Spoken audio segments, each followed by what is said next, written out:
Welcome into the Pump Fake, everybody. Jarrett Bailey with you as always, heading into Wild Card Weekend. If you were here yesterday, JP and I gave our end of year awards. So go and watch that if you haven't yet. Go and listen to it if you haven't yet. But not until you listen to me and my good friend Mike Tanier preview the NFC side of Wild Card Weekend. Good to see you, my friend. How are you? Good to see you. Some upgrades in the back there. I see a spinny Steelers. Yeah, you're like my little voodoo helmet back there. It's a little voodoo helmet. It's like Russell Wilson in the third quarter. His head is just around and around and around. It's beautiful. That's about right. Yeah, that seems to be what the Steelers have done in the last month or so of action. So, I saw. Shout out to Justin Graber of Heed the Call. He has a Titans one of that, and I was watching Heed the Call. I was like, oh man, that kicks ass. I want one of those. And so my sister got me one for Christmas, and I'm pretty happy about it. There's also like a lot of like itty bitty Funkos back here. So I got like a little Josh Allen, TJ Watt. I got I think like 20 of them up here. I gotta start doing the Funkos. I just don't like spending the money on them, but like I need to upgrade sort of my backdrop a little bit. It's getting a little wobbly here. Yeah, so I mean these ones I got in an advent calendar, so it was free to me. Somebody else paid for it, so an advent calendar of Funko football players. Pretty good. Catholicism is different in Pittsburgh.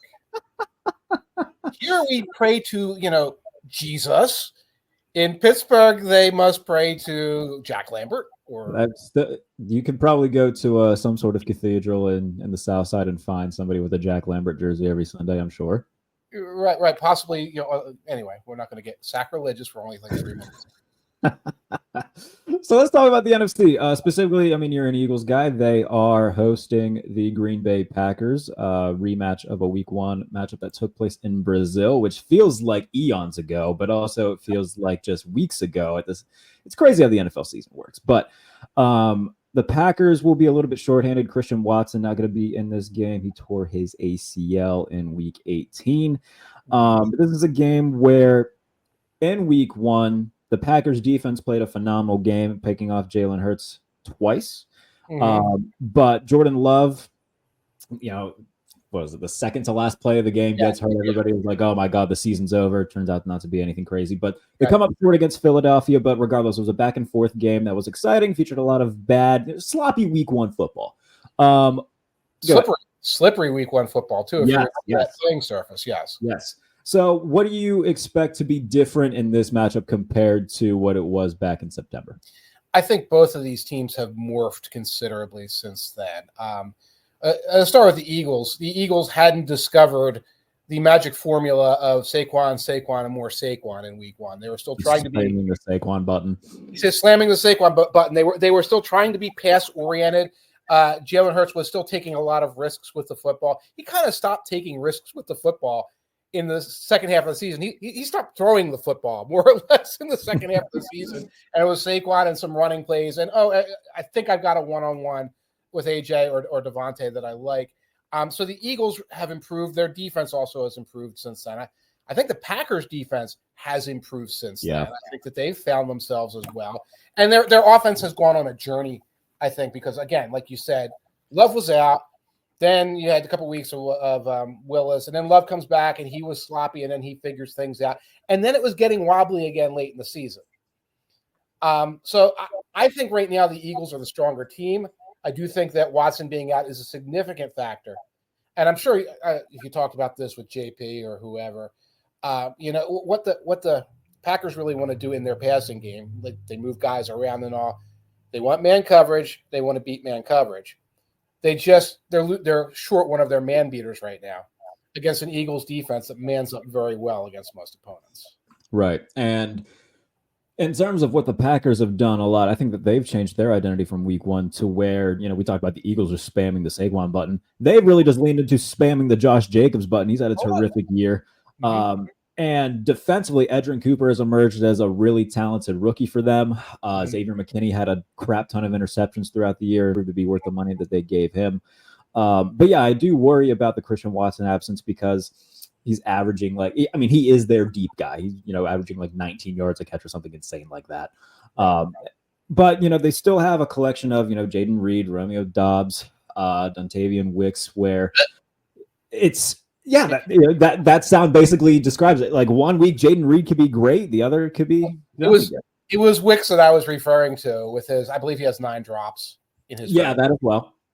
Right. So I mean, the Watson to Wicks thing is very. It's a drop off. Right. And there's another injury on the Packers side of the ball that I think Packers gave up on several weeks ago, which was Alexander at cornerback, where him being missing. Now they've done a phenomenal job on the back end, pass defense wise. I think their younger corners have stepped up. Obviously, McKinney kind of erases the deep middle of the field. Yeah, this is an exceptionally tricky matchup when you're down to your lesser cornerbacks against Smitty and Brown, who are not going to go over the middle, who are not going to go anywhere near McKinney, who are going to be working the boundaries as hard as they can. And I think that's going to be a tricky matchup as well. Yeah, and with the Eagles defense, obviously Vic Fangio's done a really good job of really helping this unit that was struggling a year ago. Quinion Mitchell's done great. Cooper DeJean's done great. They drafted really well. Zach Bond has become like the NFL nerds like favorite player of the year just because of how he's played. I talked about this with JP yesterday, but I can't remember who I saw tweet this. But they said like Vic Fangio wanted the Dolphins to play real football, and they were too big of like babies to actually do it. And then he goes to Philadelphia, and it's quickly realized that he wasn't the problem. Yeah, that might have been Vic Fangio tweeting that because he was kind of, the word getting out about his like discomfort with how the Dolphins mentality, let's put it that way. He was not silent. He was not subtle about it. He didn't like the habits and the work ethic there. And of course, meanwhile in Philly, they're looking at frickin' Silent Bob, Ignatius J. Riley, Matt Patricia saying, who is this guy? Yeah. And so like what's amazing, and Aaron Schatz he'll talk about tomorrow if you bring this up, the Fangio defense usually takes months, takes a full season almost to kind of hit its stride. And the Eagles by about week 7, we're at a point where, the back end of that defense is playing really well. People kind of know their roles, and they're shutting down the deep middle of the field better than anybody, including the Packers. And I think that they have like a really good personnel group that works for that Fangio defense, especially in the middle. Like Jalen Carter, that's a Vic Fangio defensive scheme guy. He had a really great year. Yeah. So that transition, I think, when just schematically made a whole lot of sense for Philadelphia, and it's obviously worked out really well. Stay in the NFC East, though, because the Commanders will be traveling to Tampa to play Baker Mayfield and the Buccaneers. Baker Mayfield is one of my favorite players to watch because anything that he does not surprise me. Like if he throws like a beautiful, like 45-yard pass down the sideline right in the breadbasket to Mike Evans, I'm like, yeah, Baker can do that. If he stares down a pass over the middle of the field and the safety just watches him do it and picks it off, I'm like, yeah, that's a Baker throw too. Oh no. But he's been so the good has very much outweighed the bad this year. He had north of 40 touchdown passes. But he also had 16 interceptions. So, I mean, he's been a roller coaster ride, but it's been a very fun roller coaster ride. And the Buccaneers rode that to an NFC South title. For the Commanders, they have been a team that is, the cardiac kids, if you will, just winning a lot of late games, a lot of chaotic games. But Jayden Daniels has played very well. He's protected the ball. And defensively, they've gotten a lot out of the veterans that they've brought in, like a Jeremy Chan, like a Dante Fowler. Frankie Lou has had a really nice year. I'm looking forward to this game, and I think it's a perfect Sunday night game that might surprise a lot of people in terms of two teams that, especially going back to last year, nobody would have thought that the Buccaneers were going to be in the situation again. Nobody expected the Commanders to be, a 12-win team, and now we're getting a matchup of two teams that have been really fun stories. Yeah, Baker Mayfield is the guy that people thought Jameis Winston was going to be. Yeah, that's a good. It was going to be this popcorn situation, but not 3 interceptions a game every week. More like 1 interception a game every week, but with all this other good stuff around it, so that it grades out as like a roller coaster ride and maybe above average or whatever. Commanders confuse me because again, we talk about these last minute wins, and it has been consistent last minute wins. Yeah.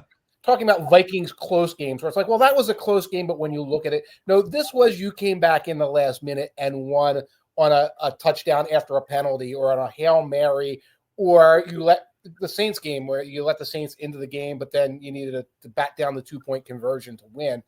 And I keep bumping my head against that and saying, this is so unsustainable. This is so unsustainable. And yet they get the Buccaneers. And what's the Buccaneers' formula for success? Like, yeah, Mayfield's played well. Yeah, there are veterans everywhere.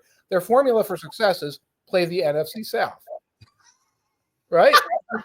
That's the formula for success, is to play the Panthers and play Spencer Rattler. And then for like a challenge, play, I forget, the Raiders. And so it is going to be a fun Sunday night game. Very vexing, very hard one to prognosticate. Yeah, and these two teams also played each other earlier in the year, and the Buccaneers won very handedly, but very different Commanders team. It took them, once they got going, it was clear that this is a team that, should be reckoned with. Do you have a winner for this one? I think I would probably lean Bucks, but I wouldn't be surprised if Washington won. I'm leaning Bucks because I keep looking at this sort of playoff tested team where you say, well, who's going to come up and make a play? Now, it's Wednesday afternoon. I haven't looked at the full injury reports because you have to check Buccaneers injury report. Last week, they were without Cade Otton, their star tight end. I think he was close to returning. They were without Antoine Winfield for weeks. I think he was on the mend towards returning. I think they were without Jamal Dean for a while. There was a lot of guys, and they were concentrated at positions like tight end, like cornerback, secondary. If they're all out, it's a different team than from when they're all in, because we're talking about guys who are Pro Bowlers or playing at a Pro Bowl level. By the way, we do have one piece of injury information. It sounds like Marshall and Lattimore will be there for Commanders. You talk about guys they brought in. Yeah. He's the difference between being able to cover Mike Evans and not being able to cover Mike Evans. That's a thing.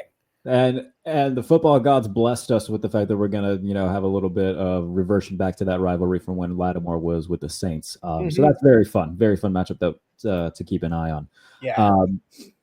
We're going to see what happens with Rams-Vikings. It's scheduled to take place Monday with all these wildfires happening in Los Angeles. The NFL apparently monitoring the situation and could move it to a neutral site like Phoenix or Las Vegas. It's already a neutral site. It's Los Angeles. Every Los Angeles Rams game is a neutral site game. Yes. At the very, very most for them. So I don't know. I think these two teams played each other earlier in the year. The Rams came away victorious. And when it comes to Minnesota, 14 wins for a 5 seed. That's crazy to begin with. Kevin O'Connell's done a great job with that team, done a great job with Sam Darnold. And Darnold himself has done a tremendous job in terms of, all right, Justin Jefferson's not going to get a touchdown every week. I think he went 6 weeks without scoring one, but I'll throw it to Jordan Addison. I'll throw it to Jalen Naylor, spread the ball around to just whoever is open. I'm not going to force it. And he's done a really good job of doing that this year. The Lions game worried me a little bit in terms of maybe there being a blueprint to shut down the Vikings. And if the Rams can replicate that, though, I don't think that they have anybody that can shut down Justin Jefferson like Amik Robertson apparently can. Well, that's the thing. You're talking about Amik. If Amik Robertson can do it, then Darren Kendrick or somebody can do it. I don't know. Yeah. So I think this is the one where I'm kind of the most up in the air on the winner because, I've seen the Rams do this before in terms of, we've seen Stafford have great playoff runs. The collection of talent that they have offensively, but the defense does worry me outside of, Jarrett versus having a really good year and Braden Fisk being good. The back end really does worry me. And I don't know if they're going to be able to keep up with the pass catchers and the skill position guys of the Vikings. Yeah. I look at that week 18 do or die game and see the Vikings kind of curl up in a ball a little bit. And all of a sudden that fear that it's one of those Vikings teams kicks in.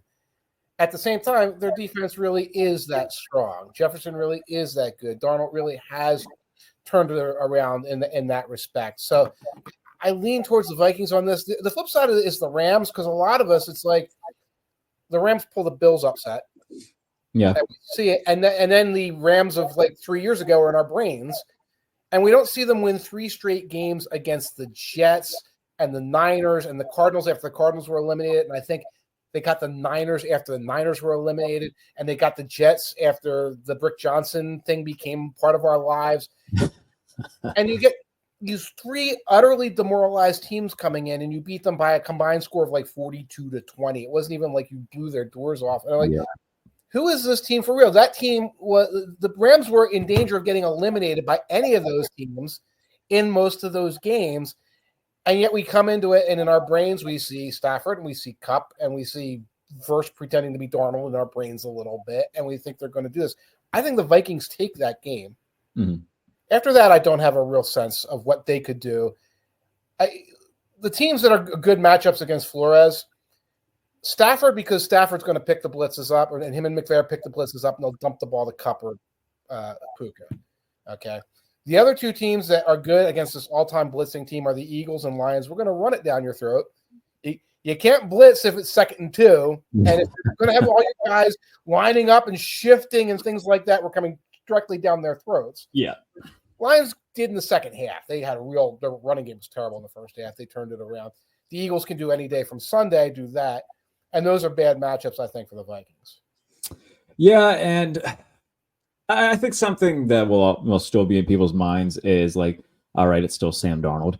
I'm not there anymore. I think I've graduated from that after the year that he's at. I think that he's, with the right weapons, like he can be this guy. That being said, if he goes elsewhere in 2025, I'm going to be like, okay, well, I don't know if this is going to work because, it's a different place for Sam Darnold. But regardless, yeah, I'm excited about this. If we get, a vintage Stafford game, even last year, like nobody thought that the Rams were going to be in the playoffs, and they, went toe to toe with the Lions in Detroit and nearly won that game. So with largely the same collection of weapons offensively, yeah, I think this will be a fun one to, we'll still figure out where it's going to take place. But looking forward to that. Let's talk some coaches though. Now that the playoff talk's out of the way. In terms of the 6 jobs that are available now, which one to you, if you're a head coach candidate, is the most appealing? I don't know. I'll tell you which one I would have picked before. Okay. So I would have said Jacksonville if they would have thrown out Trent Baalke as well, but Baalke's still there, and now I think that that's going to make a lot of these guys go, all right, I'm good. Right.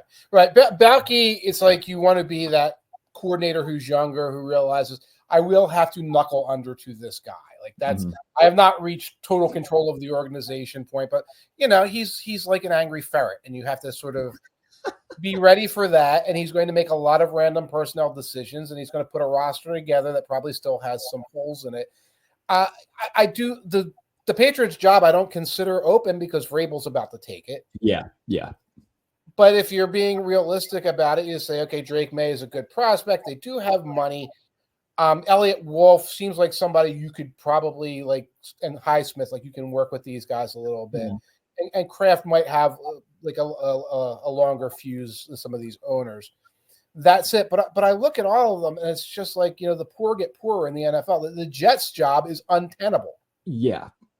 It is. I don't know who you see who they're interviewing. I don't want to go into that whole thing unless you want to. But probably going to be Rex Ryan. Wouldn't that be funny? Because it's just, they've given up pretending that this is anything but a goddamn reality show. They've given up pretending anything, and it's like it's like the freaking Vanderpump Rules, but it's like Brick Johnson on his cell phone, checking his DraftKings and saying, "Oh, Rex, the tell," and we respect Louis Riddick, who's been absolutely on TV for years. One reason we don't respect Rex as much is because he does buffoonery and tomfoolery. Sure. But I get that that's his brand. I do buffoonery and tomfoolery. It doesn't necessarily mean that much less. It's like you're out there doing the gags so other people don't have to. Mm-hmm. Reddick's been out of the front office for 13 years too. Yeah, I was going to say the last job he had was in Washington? Washington 2012, 2013, somewhere similar time frame to Rex Ryan. Yeah. There's no reason to think, you go back in as GM, for example, or Rex, you go back in as head coach and GM or anything like that. The only way you think that is if you're unserious and you're picking TV guys because you know their names. Yeah. Yeah, I feel like every New York Jets game should be take place on VH1 after RuPaul's Drag Race. It would make perfect sense at this point. I think it's a foregone conclusion. Rodgers isn't going to be back there next year, you think? Yeah, here's the thing about foregone conclusions. I'm going to go in and sit down in an interview and saying, okay, who puts the bell on the cat? Why isn't he gone now? Are you waiting for me to come in and make that my first act? So my first act as the head coach, my first act as the general manager is to come in and say, we are releasing Aaron Rodgers. So I'm the one who, when Aaron Rodgers goes to McAfee and sends all of his surrogates out, I'm the one who's the POS here. I mean, and granted, he'd go after Brick and he'd go after what he already has. Because that's who the source for all these stories is. but he's going to come after me as well as my first job, and then I have to walk in there. That in and of itself is a recognition that you as Johnson and whoever else is up there in the leadership board at this point are playing games. Because you're gonna say, well, you're gonna make me sit down and say, well, what's your solution to this? What's my solution to this? I have to get rid of this guy needs $60 million of cap space as my first act and be reviled and be a storyline. You do it. Or you say, we're extending his contract. And now I have to come in like, oh, okay, well, I'm stuck with Rodgers for another year. I'll come up with something. But don't put it on me, Matt Nagy. That's another thing. I feel like it's going to be one of those hires because none of these top candidates are going to want that. It's going to be a Matt Nagy or an Arthur Smith who've been head coaches before but weren't successful and are stopgap guys because nobody's going to want this job when you got DJ Reed saying, yeah, I'm not coming back. And you got Garrett Wilson being like, I don't want to necessarily be here right now. Like, I don't think anybody prestigious is going to want this job. I remember when they brought Idsig in, John Idsig, and he's like getting off the plane and showing up for the combine. Like he's coming in from Seattle. He lands. He walks up in front of the podium, probably still jet lagged, still has like the thing around his neck that you sleep in. And there was like 10 Darrelle Revis plot twists that morning where he said this, his agent said that, somebody else in the organization said this, and we're grilling. And Revis was under contract, or he had just I forget what the story was, and he has to go up there and guess his way through a press conference when he's just out of the plane and probably hasn't like read a briefing statement, probably hasn't looked at Revis's contract or called or spoken to the guy yet. That's what you're getting into times 10 or times 50 with Aaron Rodgers and all this other shit. And I think, who was it? It was James Palmer. They were talking about it on Heat the Call. And something that he said that multiple, candidates for both head coach and GM were talking about is like, yeah, it's a dumpster fire, but like if you can be part of the turnaround, like there's just like some of this weird lore from guys who are like, yeah, but if I can fix it, like, dude, that's a big risk you are taking. Right. It's kind of like you can picture in your mind I get like 2, 9, and 8 years out of this team. And I get my next job. I look like a genius. I look like a genius. Kind of what Rex did. Yeah. That's kind of what Rex did the first time. He got in there. He got the defense playing hard. His scheme was pretty clever for 2007, 2008. Mm-hmm. Had a couple of good receivers. Had DeBrickashaw, Ferguson, Nick Mangold on the line. Sanchez is non-terrible. Has sort of like... Do you know what he took to the AFC title game out of Mark Sanchez? 12 touchdowns and 20 picks. That's what could get you to the AFC title game in 2009. Right, like against Manning and Brady and like beating them. Right. No, and so non-terrible was being probably a little charitable. Yeah. I remember Sanchez had like Santonio Holmes. They had that year where they just brought in every free agent because they signed LT, they signed Braylon Edwards, they got Santonio Holmes. Braylon Edwards. And again, they had Mangold at center, Brickashaw on the line, so their line was solidified. Their defense was very, very, very good. And Sanchez, held on for dear life, and they had a couple of years. But Rex parlayed that into another job, and now we're still doing this. But that's what the mentality is. If you are one of these young coaches, then you look at that and say, yeah, I could turn this team around. I could get fired after a 7-10 season. I'll be golden for the next 20 years. Yeah. X factor in that is Aaron Rodgers is hanging around, and also an 18-year-old weirdo and his friends and girlfriends are hanging around.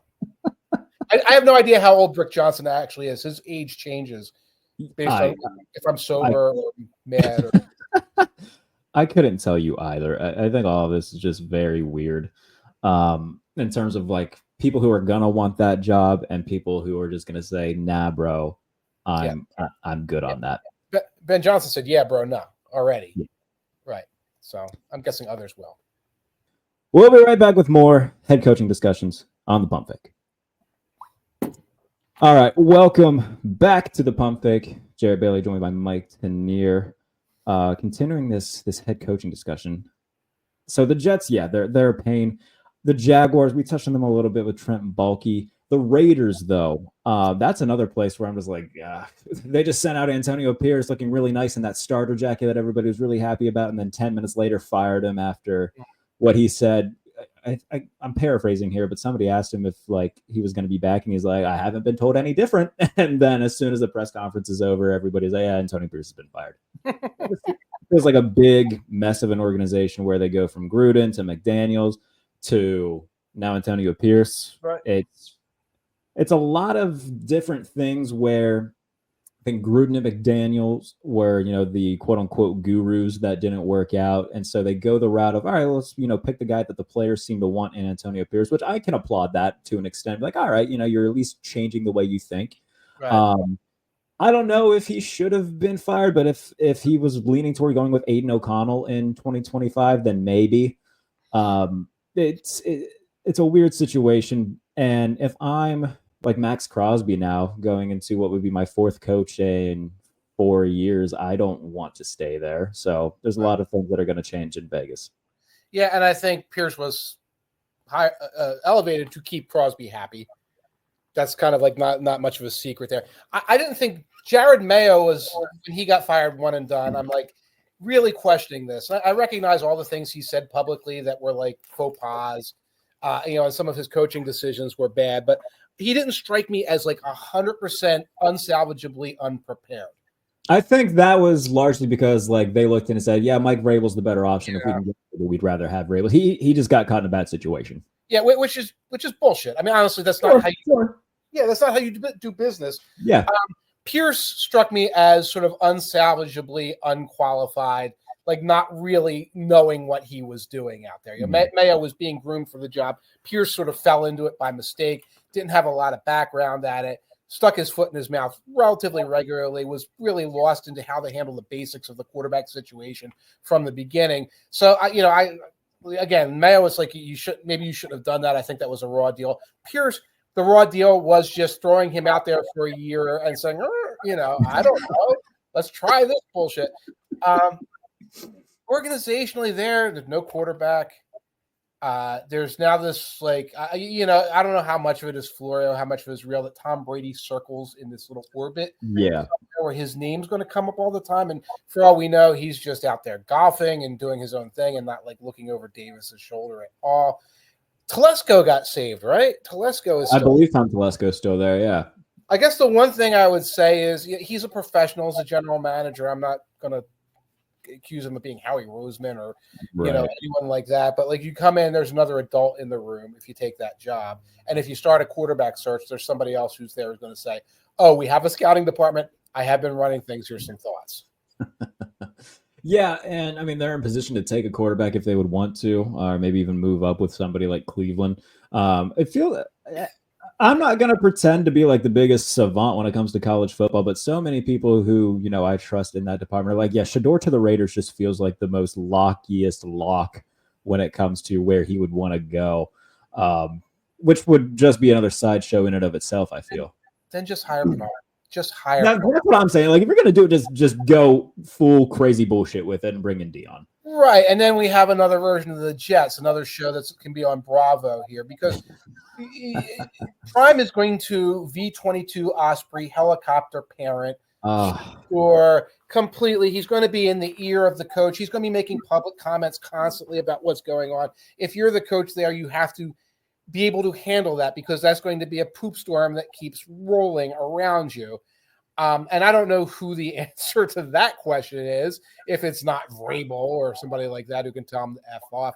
I know we're going to keep talking like Belichick is out there in the wind. I don't think he's out there. I don't think that's going to happen either. And that is a situation where I agree. Like if you do end up having Shador in Vegas, you got to have a coach that's not going to deal with bullshit. I don't think it could be a first-time guy where, I mean, maybe a Brian Flores would work there, but everything coming out, Fitzpatrick, if you saw what Ryan Fitzpatrick said combined with the stuff with, that happened with Tua, I think that's going to scare some teams away. I think Flores deserves a second chance. I agree. Man, I'd want to have a quarterback that I felt was somewhat stable.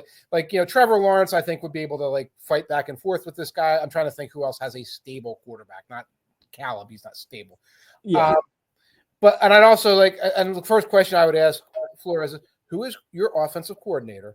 Mm-hmm. And how will they help you communicate with the quarterback so if you get it while your wild hair asses where you tried to do whatever you tried to do to Tua, that there's a buffer there. Tell me you're bringing Doug Peterson with you, or tell me you're bringing, some soft touch who knows what they're doing as a coordinator with you. And then I'd listen. So I don't hate the idea of Flores. fits is fits, like Sure. yeah. But again, and Flores and Shador and Prime. I mean, if you're Mark Davis and you want to make a little bit of that money back from paying 900 coaches, I bet you could do it with ticket sales with that fiasco. Ticket sales for the meetings, for the phone conversations. You can get Antonio Brown to go tap all of their phones so we know actually what's going on. It could be a phenomenal thing. And who knows, maybe Flores and Sanders see eye to eye, old defensive guy, defensive coach, whatever. But I don't think so. I feel like Brian Flores wouldn't want to deal with the bullshit that comes with the Sanders sideshow. And I wouldn't blame him. I don't think that, like I said, I think it's got to be some, like Vrabel would make sense, but I think that it's a foregone conclusion. He's New England bound, so I'm not going to speculate on that too much. But, for the fun sake of the argument, if he were still, a name that's still available, I think that him going there in that situation would make perfect sense because he's a dude who wouldn't deal with it. Right. But yeah, I think if you're Flores and you're like, yeah, I'm going to have Josh McCown as my offensive coordinator, I'm going to bring him with me, and I think teams be like, all right, then we could see how this thing could work. That's a good example of somebody you can bring in and say, yeah, he's going to run it on his own thing. If I have a screaming fit, it's going to be at him, not the guys. Right. And he will communicate my feelings in a less confrontational way with the people who don't want to hear it in that way. Were you surprised that Brian Dable and Joe Shen were brought back in New York? Flabbergasted. I was telling Lombardo this, and it's like, and then Mara comes on and says, well, I'm almost out of patience. This is like the dad where the kid like wrecks the car and like wrecks the house with a kegger and flunks out of 20 different things. And I'm almost out of patience with you. It's like, no, you should be. The problem is you should have been totally out of patience several steps ago because that's how action is. Now you're just sort of being inactive and you're being very passive, not patient and like thinking long term. So I was blown away by that. And, we're on the same page, I'm sure. This means the Giants draft a quarterback and then Dable and Sheen get fired. Like they beg next year, well, we need continuity because we. Yeah, I think like if you're gonna draft a quarterback anyway, you may as well just throw out the baby with the what the hell's that saying, with the bathwater? Is that the right saying? Right, yeah. Clean slate it so everyone is in the same stage along the way, and we don't have this thing. Well, if you fire us now, you're going to have to do a new system, and that's going to mess this guy up. Like. That's your art. That's your self-preservation art. What we did sucks, but what the other guy does will just confuse him. So we have to continue the suckitude. I think the thing with Mara too is like, at least with Dable, I think you could be like, all right, this dude was a coach of the year a couple of years ago, and we, put Daniel Jones out there. That was a miscalculation on all fronts. Now we're going to try to get the quarterback right. We have some pieces with Malik Neighbors and Brian Burns and Thibodeau and. There are, some guys there that are good, but there's a lot that needs done roster-wise to make them competitive. Right. The coach that they're going to lose probably is Kafka. Yeah, can I ask the fascination with Mike Kafka as of late? I don't get it. He was really good the year Dable went to the playoffs. Mm-hmm.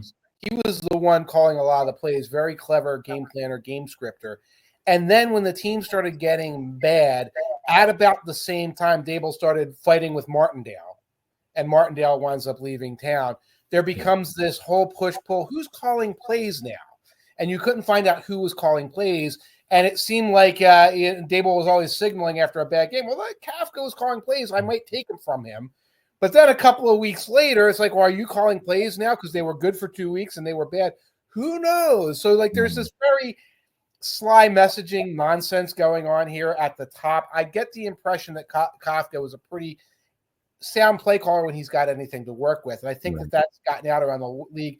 He's got an Andy Reid background, which means people might be looking for him. And he's somebody you have to interview for head coach because I think along the way, the Giants golden handcuffed him with the title of assistant Dwight Schrute, assistant to the head. Yeah, I was going to say the inevitable, hey, when we fire Dable, you're going to be the guy that takes over and has a chance to prove that you can be the long-term guy. But also you're not allowed to interview laterally because offensive coordinator can apply for other offensive coordinator jobs, but a assistant head coach offensive coordinator can only apply for head coaching jobs because you're not allowed to interview out without express permission from the team, which they can do. Without the express written consent of the National Football League. And John Mara, who's like and John Mara.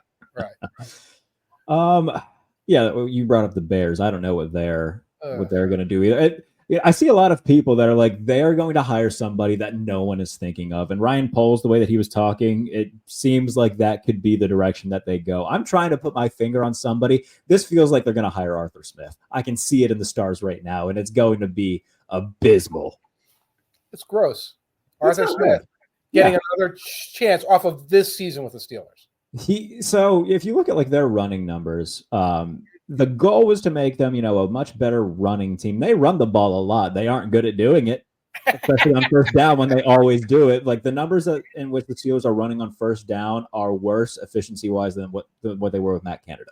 So that's who you're bringing in if you're hiring Arthur Smith. He's gotten multiple requests, at least because the Jets did, the Bears did. There's multiple teams that are like, yeah, sure, Artie Smith, why not? Right. Why not? Because a couple of years ago, his running game worked when it was Derrick Henry. Yeah. Imagine that worked out pretty well. And also when, the goal was, and they won 10 games and they won the AFC South. Like that's your peak there. The guy I like besides Johnson, who will, he's Commander Riker of the Enterprise. He's going to be second command to Picard until the end, is Liam Cohen. I thought Cohen has had a really good year. And again, what we're doing is I like those plays. And that team looked good, so therefore the coach is good. And I realize that can be a little like an iffy way of doing it. Sure. But the Buccaneers were very McVay-like system that got a lot out of Mayfield and overcame the loss of Godwin. And I know he has interviewed. He interviewed, I think, with the Jags. Yeah, I was going to say that he was one of the names there for Jacksonville. Right. And I could see him going with Caleb Williams and looking at that roster and saying, we're going to simplify this. I mean, on the one hand, it's not a simple system because it's a McKay system and there's a lot going on there. But the idea is not to get the ball to 3 million guys in 3 million different ways. It's like, here's our two playmakers. Here's how we're going to feature them. Yeah. And here's how we're going to disguise our intentions when we want to run off tackle. I don't think Arthur Smith disguises his attention. By the way, what is Arthur Smith's fascination with Cordarrelle Patterson? I don't know. Like, he can't let it go. There was in the second game against the Ravens, their touchdowns were to Michael Pruitt and Cordarrelle Patterson. So, like, he's really living in those 2022 Falcons years still, man. Like, it is. There was one, and Warren was healthy, and Najee was healthy. And both of them are running about as well as they do. And they do get a lot of yards after contact, both of them. And it's 3rd and 1, and like clockwork, number 84 winds up. Toss play to Cordarrelle. And you're going to run a toss play to Cordarrelle like it's 2016 and it's a kickoff return. Like, you really need to get this guy the freaking ball. And it's like that's just a simple coordinator own goal. Yep. Like, if I want to get Patterson involved, well, don't get him involved first carry, 3rd and inches. Yeah. Like, get him a couple of carries along the way. And I don't see what he brings to the table anymore. They brought him in like the day that they changed the kickoff rule, which like that makes sense. If you're going to use him as that, then whatever. No reason it should be taking carries away from Najee Harris or Jaylen Warren. I completely agree. And there's been a lot of that this year where, Jaylen Warren only recently started getting more carries than Najee Harris. He's a more explosive back than Najee Harris is. And it's been a lot of misusing of guys where if you want to do the toss stuff, do that with Jaylen Warren, who's a little bit quicker, has a little bit more get up. If you're going to do the power between the tackle stuff, do it with Najee Harris, who's a better north and south runner than he is an east and west guy. It's just simple stuff that gets mismanaged and overthought. And which is what he did in Atlanta. Which is kind of look, I like Art. Anytime that I've gone to any sort of media availability in Pittsburgh, like, he's always been a cool guy to the media, and I like him. It's not. I just don't think the bar can't be, well, he was better than Matt Canada, because in some things, no, he's not. And that's kind of right. You should clear that bar easily and other bars, not trip over it as you stumble forward. Yes. That's like a girl who like dates like a crappy guy, but is like, well, he's better than the last one. It's like, yeah, well, the last one like hit you. So that can't be the bar. That can't be the bar. So I think that's where we're at with Steelers offensive coordinators. I have my own thoughts about Pittsburgh, but nobody agrees with me when it comes to that. Oh, well. It's fine. What's your thought? What are they? It's Andy Reid in Philadelphia, man. Like, we just got to admit this thing's reached its end. Like That's a good way of looking at it. You're not going to go any further than this. It doesn't have to be a messy divorce. You can go, it can be an amicable thing of like, we did a lot of good stuff together, went to 2 Super Bowls, won one, but it's been a long time since there's been success. You're probably better off going elsewhere. We're probably better off just having a down year so we can get a quarterback. We're not going to have a down year with you because you're going to win 9 or 10 games, and that's going to keep this cycle continually going. So, I mean, if I'm the Bears and like the Steelers would be open to trading Tomlin, I would give them a 1 and have Mike Tomlin go with Caleb and that defense and the playmakers, and they would be pretty successful pretty quick. And if you're the Steelers, try to get a quarterback. You're probably going to be bad for a year, which you're not going to do under Mike Tomlin. Like, it's so weird because like their constant like being competitive has done more harm than good in the long run. And it's dumb that I'm saying that as like a negative toward Tomlin because, you know, obviously it's not, but it's a weird thing. And people forget the Reed ending. He had that one terrible season and that was it. But there were just these several years with Reed as McNabb faded and Vic appeared and everything else where it's like, oh, we got another 9-win, 10-win year. And it's like, yeah, there's elements of the system that unless there's a disaster will keep you competitive. Mm-hmm. And then you finally get that excuse year. And like when you're just reached the playoffs, you don't get that excuse year. When I heard Ryan Poles say, hey, you know, we could trade for a coach, I thought Howie Roseman's eyes just lit up like saucers. Like, hey, you want Nick? Would you like? Do you want Nick Sirianni? I can get you. How much are you really offering for Nick? And him like a first round picks in his eyes here, you know. But no, I mean, Tomlin would be if you're going to trade. I guess Tomlin would be a choice. You know, stake him. I don't know who you trade for as a coach. And there also hasn't been like a quarterback or head coach trade since since when Herm got traded, right? There was one recently, and I'm drawing a blank now. Peyton. Well, that was I guess Sean Payton was technically traded. The rights to Peyton. There was another rights one, but then you got to go back a few minutes, and I'm not going to pull it out of my brain right now. Right. Well, that was a good little convo about 2 different things. I appreciate you coming on as always. What's coming on Too Deep Zone? I am in playoff mode, but here's one I want to plug. That's about 2 weeks down the line. Been talking to the Hall of Fame voters. Ooh. Off the record, not using their names, getting a lot of tea spilled about the Hall of Fame finalists this year. Some thoughts about Eli, some thoughts about Adam Vinatieri, some thoughts about the receivers, all 37 of them. So many receivers. And that's the thing, so many receivers, and these poor voters are like we want to kind of just put them all in, but you can't and then there's all these procedural stuff. So there's a big thing coming in about 2 weeks, and it's going to be huge. It'll be full of information before the class is announced. That'll be coming out. And coming? Yeah, in the next like few months or so, me and Mike are part of something that I'm putting together. So that'll be fun. Details on. I've already spaced on it, so I have to get that.